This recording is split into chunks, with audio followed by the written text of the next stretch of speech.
Outsource अस्थायी कर्मचारी भाइयों की कमेंट आ रही थी कि जो हाई कोर्ट ने न्यूनतम वेतन से स्टे हटा दिया है उसके बाद भी श्रम विभाग जो है आदेश जारी नहीं कर रहा है।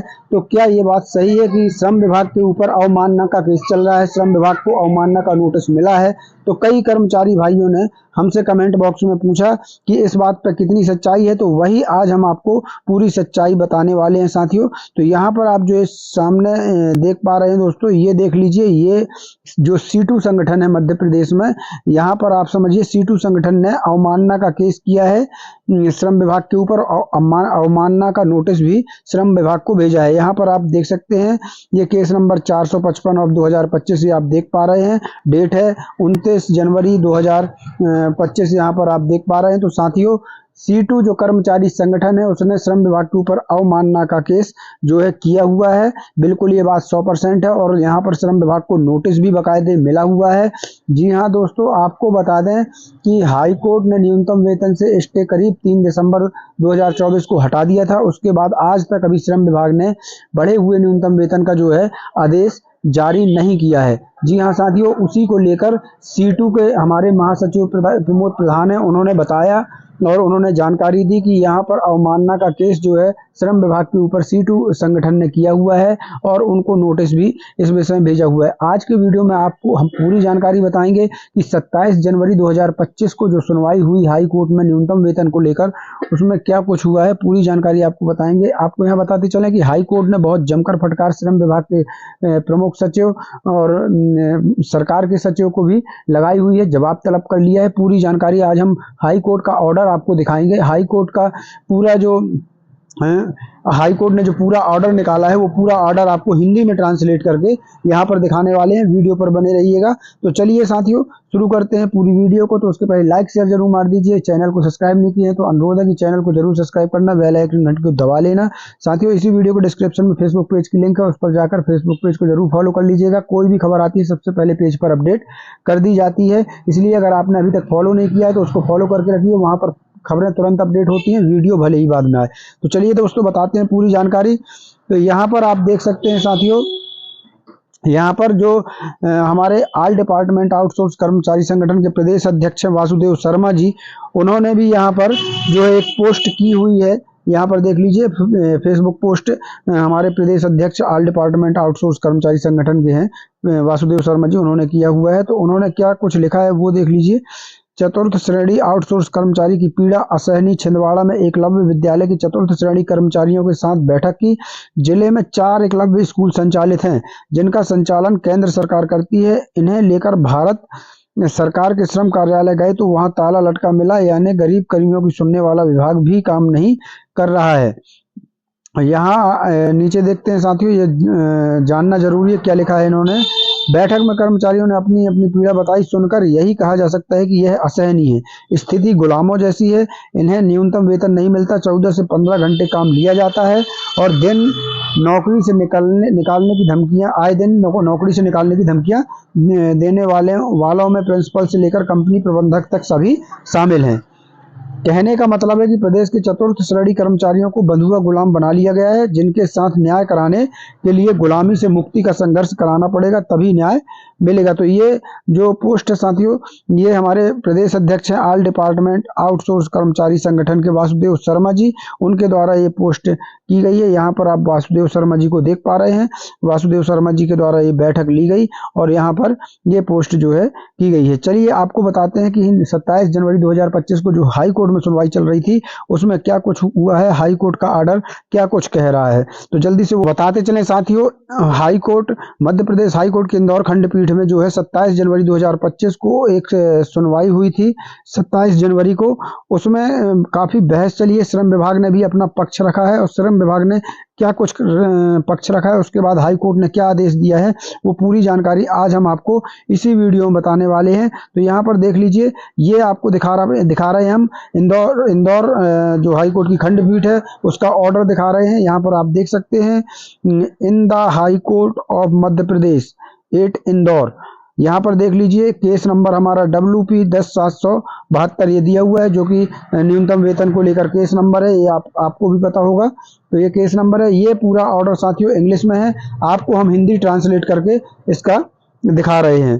तो यहाँ पर आप देख लीजिएगा, यहाँ पर 2 जजों की बेंच ने सुनवाई की थी, विवेक रूसी यहाँ पर देख लीजिए जज और गजेंद्र सिंह दूसरे जज। तो 2 जजों की बेंच ने यहाँ सुनवाई की थी। ये देख लीजिए, उसका हिंदी ट्रांसलेट है। तो यहाँ पर आप देख सकते हैं मध्य प्रदेश इंदौर उच्च न्यायालय, WP संख्या 10772 जो कि हमारा केस नंबर है। और यहाँ पर और भी रिट पिटीशन लगी थी साथियों, तो वो रिट पिटीशन की संख्या ये है।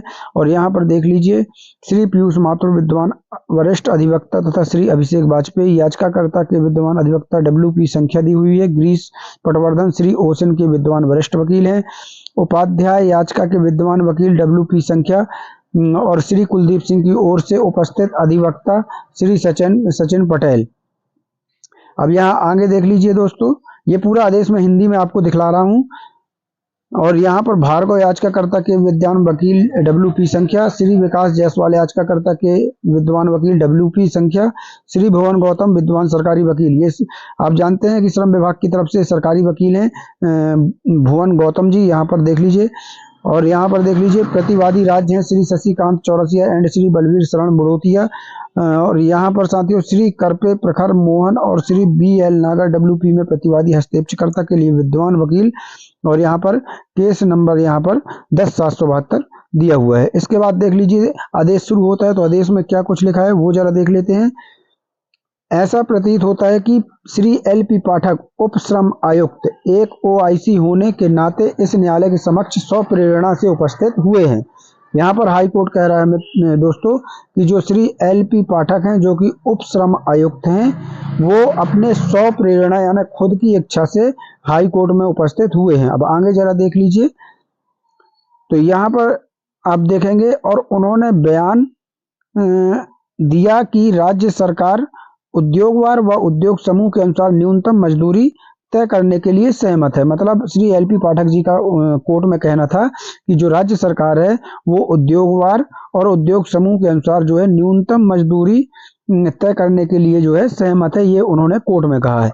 इसके आगे क्या कहा है उन्होंने वो भी देख लीजिए। उन्होंने आगे यह भी बयान दिया कि जहां तक क्षेत्रवार वर्गीकरण का सवाल है वे याचिकाकर्ताओं के साथ चर्चा के लिए तैयार हैं, जिस पर विचार विमर्श के बाद ही निर्णय लिया जा सकता है, ये उन्होंने बयान दिया। इसके आगे फिर कोर्ट ने क्या कहा है अभी वो भी देखना होगा। फिर आगे उन्होंने कहा रिट याचिकाओं के समूह की दलीलें, ये कोर्ट कह रहा है साथियों, कोर्ट ने क्या कहा है वो देख लीजिए। रिट याचिकाओं के समूह की दलीलें पहले ही पूरी हो चुकी हैं और दिनांक 3/12/2024 के आदेश के अनुसार इस न्यायालय ने पहले ही नियत समय में अंतिम सुनवाई के लिए समय निर्धारित कर दिया था। इसलिए OIC के पास इस न्यायालय के समक्ष इस तरह का बयान देने के लिए स्वतः संज्ञान लेने का कोई कारण नहीं था।